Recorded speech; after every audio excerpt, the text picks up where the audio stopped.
They drove into limestone country with the windows cracked just enough to let in the smell of thawing earth and something older, something almost metallic in the air.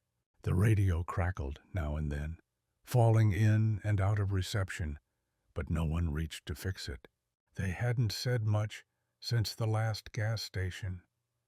Jake drove, hands clenched on the wheel, as if bracing for a collision that hadn't yet happened. In the passenger seat, Lena sat cross-legged with a folded map on her knees, tracing their route with the end of a pencil. Mark and Tara were in the back. Tara had her hood up and headphones in. Mark chewed on sunflower seeds, cracking shells and spitting them into a soda bottle. The road curved sharply to the left, a sliver of gravel, barely wide enough for the Jeep. "This the turn?" Jake asked. "Should be," Lena said, double-checking the red X drawn beside a scribbled label, Hollow Rock Preserve. Mark leaned forward, peering through the windshield. "This the one with the cave-in or the old mining tunnels?" Jake gave a dry laugh. "Same difference out here." Tara pulled one, headphone out. "I thought we were just hiking. No one said anything about going into actual caves." "We're not going deep," Jake said quickly. "Just exploring the surface network, in and out." But they all knew that wasn't true. Not really. 6 months ago, Nathan had disappeared in a cave system 3 hours south of here. It was supposed to be a solo expedition. But Nathan was cautious. He'd been leaving route flags, maps, a timeline for every trip. When he didn't return, they found his truck at the trailhead. Gear missing, days of searching, turned up nothing but a coiled tether, cut clean, and his climbing helmet resting on a stone shelf deep in the rock. No blood, no fall, just absence. They weren't here to find him. They knew that much. But they weren't not here for him either. The trailhead parking area was a dirt patch, surrounded by pale birch trees and moss-covered boulders. The sign for Hollow Rock Preserve was almost unreadable, weather-worn, its lettering eroded into streaks of pale wood. Jake turned off the engine. The silence was sudden and thick. Lena unfolded the map fully. Phones off. No GPS underground. Watches, too. Tara blinked. Why the watches? "If you get lost and start relying on time to orient yourself, you're already dead," Jake said. Nathan's voice echoed in the phrasing. They packed in silence. Harnesses, rope, 3-day food packs, sealed headlamps, batteries, emergency flares. Lena passed around laminated copies of the original 1989 cave survey. It was out of date, of course. Half these tunnels had probably shifted or collapsed. But it was all they had. When they reached the entrance, it was little more than a gash in the hillside, obscured by overgrown bramble and leaf litter. Mist clung low to the rocks, curling up like breath from some buried lung. The cave exhaled cold. Jake knelt, brushing aside moss. Faint orange paint marked the stone, a triangle with a circle in the middle.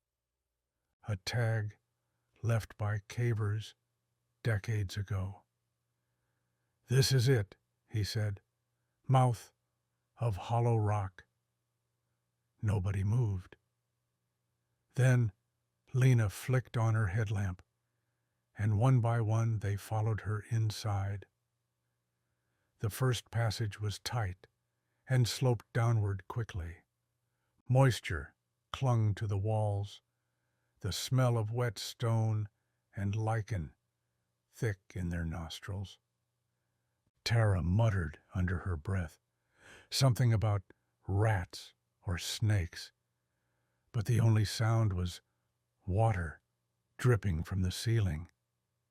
The narrow tunnel opened suddenly into a large, hollow chamber. Their headlamps illuminated jagged stalactites above and slick formations below. Mark spun in a slow circle.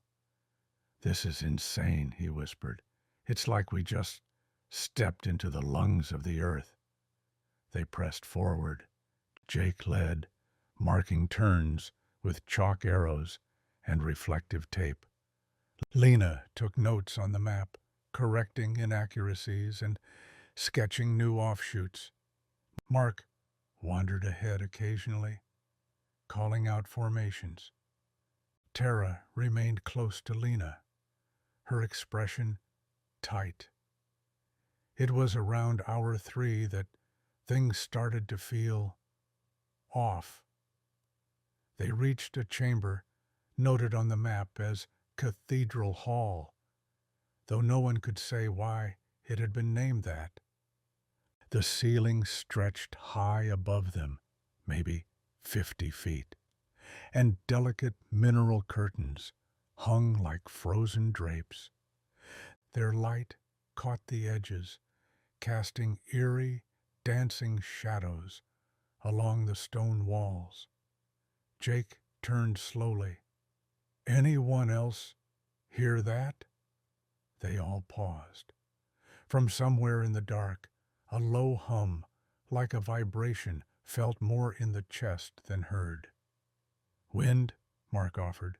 "No drafts in this section," Lena said. "It's sealed." They waited. The hum faded. Tara walked to the far wall, called out, "Echo's weird here." She was right. Her voice bounced back, but delayed, too long for the size of the chamber. A warped mirror of sound. Jake frowned. "That's not normal." Mark threw a pebble. They counted. It took 2 full seconds to hit anything. "That's a lot deeper than it looks," he said. Jake scanned the map. "Nothing here beyond this chamber." "Well," Tara said, backing up, "maybe there's a reason no one logged it." But Lena had knelt by the far wall. Her fingers traced a crack.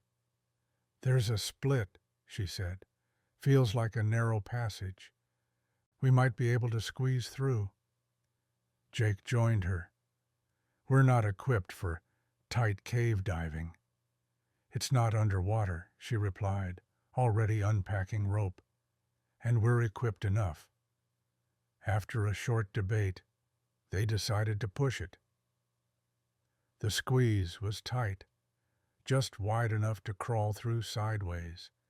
It sloped slightly down, and the temperature dropped by degrees every few meters. The air grew damp, still. After 20 agonizing minutes, the tunnel widened into a cavern, unlike any they'd seen so far. It wasn't natural. The walls were smooth, too smooth. Carved into the stone were symbols, not letters, but repeating shapes, spirals, enclosed in squares, etched deep and worn at the edges, as if someone, or something, had spent generations carving them. Jake stared. "This isn't on any record." "No graffiti," Lena murmured. "No footprints, no mold." "It's untouched," Mark circled slowly. "But somebody made this." Their lights dimmed slightly, just for a moment, but long enough. Tara inhaled sharply. "Did anyone else?" "Yes," Jake said. They decided to camp in the original cathedral hall outside the crack in the wall. No one argued.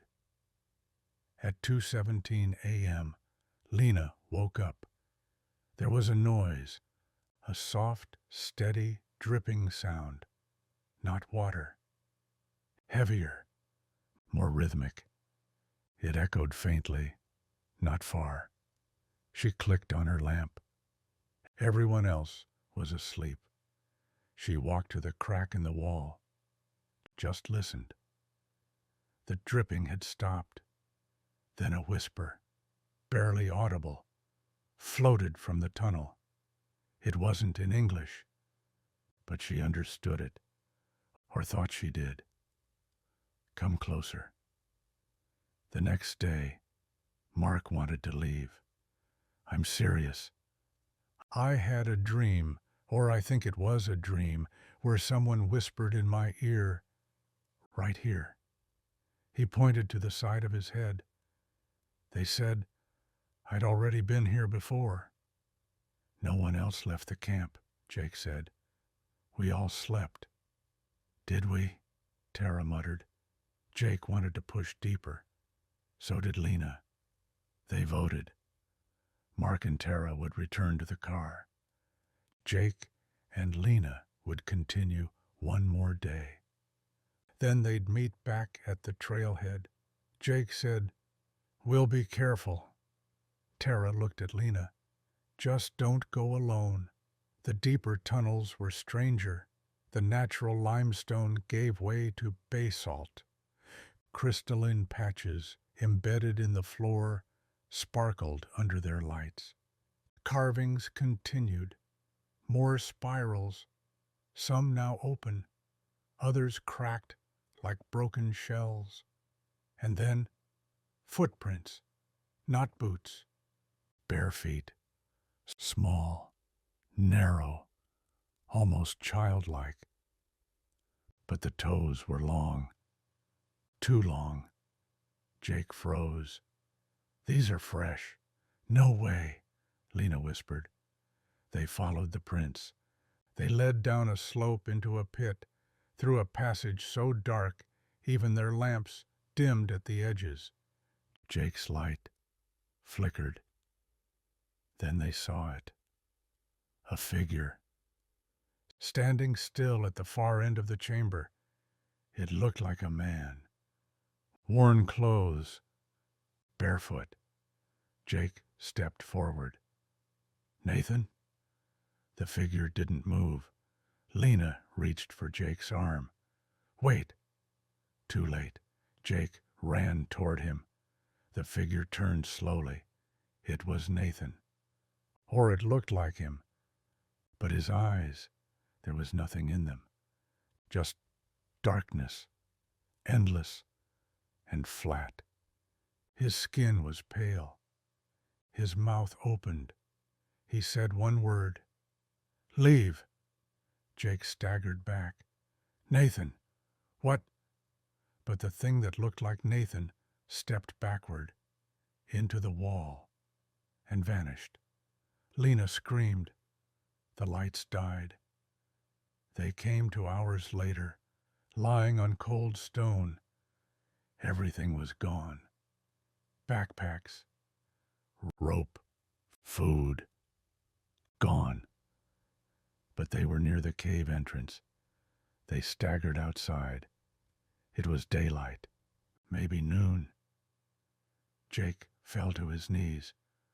What the hell? What happened? Lena turned her palms up. Etched into her skin, fresh, red, but not bleeding, was the spiral inside the square. Jake saw his arm. Same mark. They didn't speak again on the drive home. Back in the city, they never spoke of the cave. The others assumed they got spooked, that they'd seen shadows and stress hallucinations. No one questioned the missing gear. They'd say it was stolen or lost during a rockfall. But Lena knew. Jake did too. They both began to draw the symbols in their sleep, in notebooks, on napkins, on mirrors. They began hearing things in walls, in plumbing, whispers, words just at the edge of meaning. One night, Lena turned on the light and saw Jake standing in her living room. He wasn't moving, his eyes were black. She screamed. He blinked, looked down. I didn't know I came here. She backed away. He held out his arm. It's spreading. The spiral had grown. Not just his arm, his chest, his back. Weeks passed. He stopped returning calls. Then one day, Lena found an envelope on her door. Inside, a note. It's not a cave. It's a mouth. And it wants to be fed.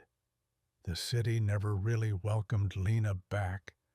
Every crosswalk beep felt off time. Every conversation in the coffee shop seemed a half-beat delayed. When she closed her eyes, she still felt the cold bite of the cave air, and the spirals, those damn spirals, would sketch themselves behind her eyelids like an infection in her mind.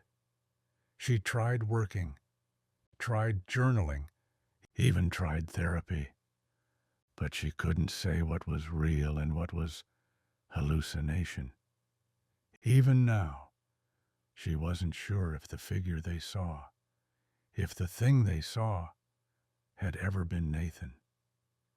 But she knew what she felt in that moment: recognition and grief and something older. Jake stopped replying to messages. Then his number disconnected.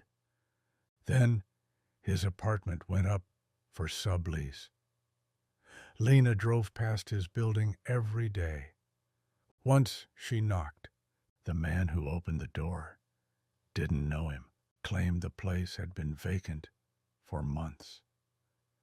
That night, she dreamed she was underground again. The walls pulsed, the spirals moved. She wasn't herself anymore. She was inside the cave. Or maybe the cave was inside her. She opened her mouth to scream and felt the stone push out between her teeth, like roots. 2 weeks later, she got a message. No number, just a voicemail. The voice was Jake's, but slower. Warn. Lena, it's getting worse. It's not just me anymore.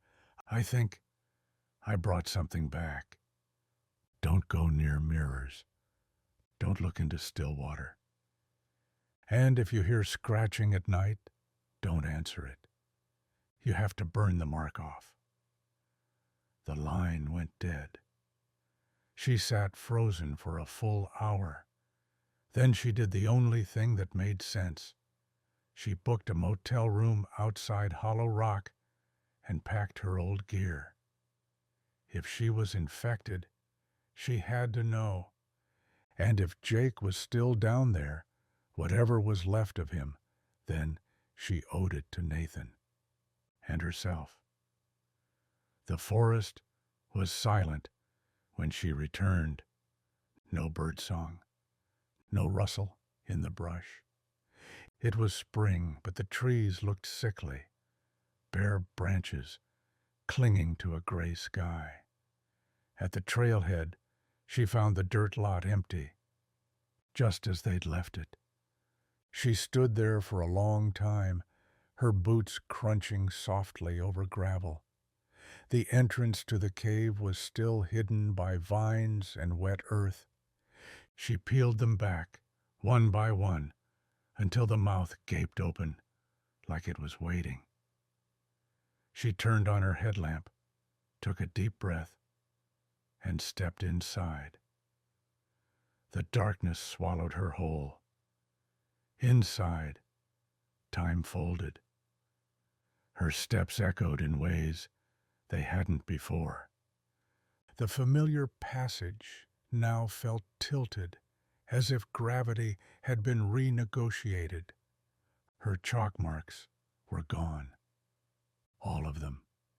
Not scrubbed, erased, like they had never existed. She checked the cathedral hall first. Empty. No camp gear. No trace of them. No echo delay either. Now the space was perfectly acoustic. Almost too perfect. Sound returned with a smoothness that made her skin crawl. Then she heard footsteps. Not hers. She turned sharply, scanning the edges of the hall with her beam. Jake? Silence. Then, a faint voice. Lena. It didn't come from the tunnel. It came from behind her. She turned slowly. Her light caught something in the far corner. A handprint. Blackened. Burned into the stone. Just beneath it, a spiral. The deeper she went, the less her light seemed to matter. It barely pierced the black, illuminating only her next footstep. But she kept moving, marking with reflective tape this time, though something inside her whispered that it was useless. When she reached the unnatural chamber, the one with the etched walls, it had changed. Now there were hundreds of spirals, not just carved, growing. The stone surface had blistered and bloomed, curling into twisted versions of the pattern. They weren't static. They pulsed faintly. She backed away and saw him, Jake. He stood at the far edge of the chamber, facing the wall.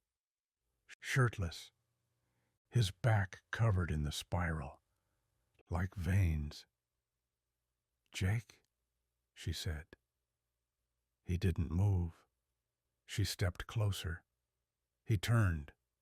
His eyes were gone. Just two holes, but his mouth smiled. And from deep within the stone, she heard it again. It's not a cave. It's a mouth. Lena stumbled backward. Her breath hitched. The headlamp flickered. Jake's mouth twitched again. Not into a smile this time, but something like recognition. He opened his mouth to speak, but the sound that came out was not a voice. It was a low, reverberating groan, like stone grinding against stone. Her teeth ached from the frequency. Then, sudden stillness. Jake stood frozen. His chest didn't rise. The spirals on his skin had started to peel like old scabs. Beneath them, the flesh was dark, pitted, hollow. She ran, not up toward the exit.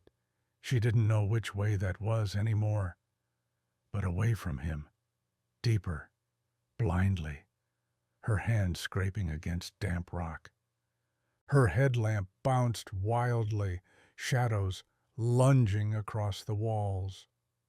The tunnels narrowed, then opened, then narrowed again.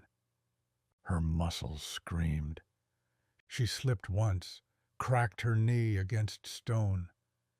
She didn't stop. Only when she collapsed, choking for breath, did she realize the tunnel had gone quiet. No footsteps behind her. No echoes. Nothing. Just the sound of her own heartbeat thudding like a war drum. She slumped against a wall and tried to focus. Think. The deeper chambers weren't on the map, but there had to be an exit. Somewhere. Or maybe not. Maybe you don't get out once you've been marked. She came to a fork. Left passage wide, dry. Right one narrow and wet, whispering with unseen rivulets. The sound drew her. She followed the water, deeper into the dark. The walls here glistened strangely, a thin film of mucus-like sheen coating the surface. She touched it once by accident. Her fingertips tingled, then went numb. The spiral mark on her palm had started to itch. Badly. She scratched it on her pants, then harder against the wall. It didn't help. At the next bend, she found a chamber, lit without light. It glowed faintly, stone bioluminescent, like deep-sea algae. The air buzzed softly, like 1,000 wings. In the center of the chamber was a pool, still, black, reflective, and floating just above it, a photograph, laminated, undamaged. She stepped closer. It was a picture of the original group, Jake, Lena, Tara, Mark, and Nathan, standing in front of the cave. But something was wrong. There was a sixth figure now, a blur, just behind Jake. Too tall, too thin, its face blank. She looked closer. Her own eyes in the photo were crossed out, not scribbled, burned. She dropped it and stumbled back. The pool's surface rippled. A hand broke the water, pale, long-fingered, then another, then a face. Nathan, or something that wore Nathan's face. Its mouth opened in perfect silence, then twisted into a spiral. She ran again. Somewhere between corridors, she lost track of time. The lights began to shift. Not flicker, shift. The color changed from white to a dull red, like the glow of embers. Her battery was fine. The cave was doing it. Beneath her feet, the rock pulsed. Once, then again. A rhythm, a heartbeat. She stumbled into another space, this one smaller, tighter. Her breath fogged in front of her, and on the wall, carved deeply in a smooth arc, was a sentence. Speech is a wound. She stared at it, lips parting. The itch in her palm had become agony. She pulled out her pocket knife. She had no plan, no rational thought, just instinct. The spiral had to go. She pressed the blade to the skin and began to cut. The pain came sharp, white-hot. Blood poured freely, mixing with cave dust. She gasped. Then, something hissed behind her. She turned, clutching her bleeding hand. Nothing, just the wall, just the spiral, watching her. She found a pack 2 hours later. It was Mark's. Inside, a flashlight, half a protein bar, and a note, scrawled in frantic handwriting. We tried. We tried to go back, but it kept moving. It changes behind you. Don't trust the light. Don't trust the voices. It's not a cave. It's not a cave. It's not. The note ended there. The paper was still damp with sweat. She pocketed the flashlight and pressed on. Eventually, she began to hear voices again. Soft, then louder. She followed them. The tunnel narrowed, then opened into a new hall. One not carved by nature. This one had structure, columns, archways. A ceiling so high, it disappeared. In the center stood a stone altar. Jake was there. His eyes returned. He was crying. "Lena," he said, "you shouldn't have come back." She walked to him slowly. I had to. It's not what you think. It's not alive, it's not dead either. It's an old idea, a thought that forgot how to stop thinking, and we woke it up. She looked at the altar. On it lay Nathan, motionless, but breathing barely. Is he alive? She whispered. He's dreaming, Jake said. It's using him. For what? Jake looked up. To call more of us. Lena stepped forward. She didn't know what she was doing until the knife was in her hand again. Jake nodded once. Do it, before it wakes. She raised the blade, and everything blinked. She awoke outside the cave, alone. Her hand was bandaged. Beside her sat a pack. Inside, the photo, the knife, and Jake's headlamp. No sign of anyone else. No car in the lot. Just the wind through the birch trees. On the cave mouth, someone had scratched a new message into the stone. It still remembers your name. Lena sat before the monolith for what felt like days. Not out of paralysis, but clarity. The spiral wasn't trying to consume her. It was using her. Like a mouthpiece. A vector. But now that she was aware, she could feel it differently. It had limits. She pressed her hand to the stone. The surface was warm. A low hum thrummed through her chest. A thought surfaced. Not hers, but clear. The spiral must be carried, but the shape can be broken. Her eyes widened. Could it be resisted? She stood suddenly. Behind her, the kneeling forms trembled. Jake's eyes opened again, full of dread. You can't fight it, he said. Lena turned. Then why am I still myself? He didn't answer. She looked down at her palm. The black spiral writhed but no longer hurt. She touched it gently, then traced it backward, counterclockwise, using her fingernail. It shrieked. The sound wasn't audible. It happened in her skull, like something being torn from the roots.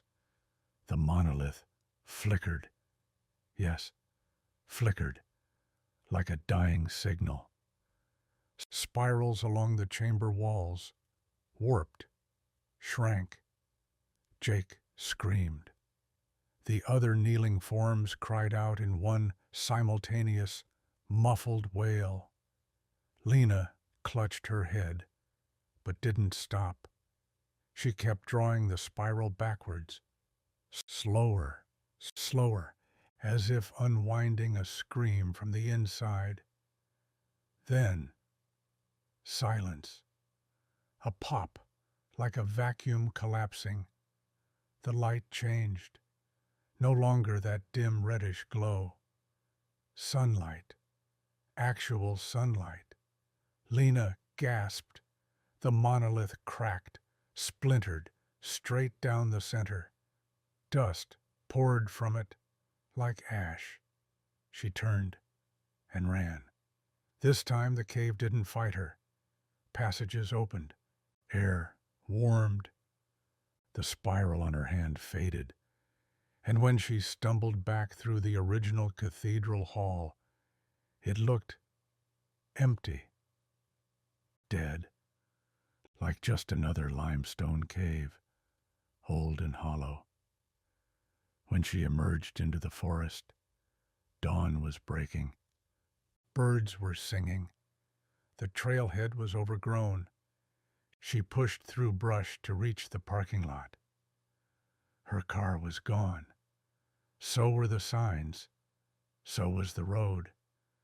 There was nothing but field, as if the cave had shifted her out of time entirely. She fell to her knees and laughed. She walked for hours, then days, through forest and thicket, sleeping under roots, drinking from cold creeks. She grew thin, her feet blistered. On the fifth day, she saw power lines, and soon after, cars, civilization. But it wasn't her own. The billboards were wrong, the license plates were wrong, and the people, when they looked at her, they flinched, as if seeing a mirror of something inside them they didn't understand. She kept walking. In the city, she found a library, internet access, but no record of her, no Nathan, no Jake, no news of disappearances, just stories of spirals. They were everywhere. Children drawing them in classrooms, symbols scrawled on subway walls, a viral trend, the echo sign. No one knew what it meant, but everyone was dreaming of tunnels. She changed her name, lived quiet, didn't speak much, but she could feel it under the streets, in the walls, the slow breathing of something ancient. Once she heard a child humming the cave's rhythm in a grocery store. She left her cart and never went back. One night, a man knocked on her door. Thin, pale, familiar. He held out a notebook. Inside, drawings, maps, dreams. "You've seen it too," he whispered. She didn't ask how he found her. He sat across from her kitchen table. "I think we're supposed to stop it," he said. "No," she said softly. "We're supposed to change the shape." He blinked. "What do you mean?" She slid the notebook toward him and began to draw the spiral backward. He leaned in as she began drawing. The spiral's reverse curve felt instinctual now, not like rebellion, but like truth, like stitching up a wound that had never healed. The man, she never asked his name, stared at her hand as though it burned. "You can undo it," he whispered. "No," Lena said, voice low. "You can only change it. Redirect it." He swallowed hard. "Will it stop the dreams?" She paused. "If enough of us remember it backwards, maybe."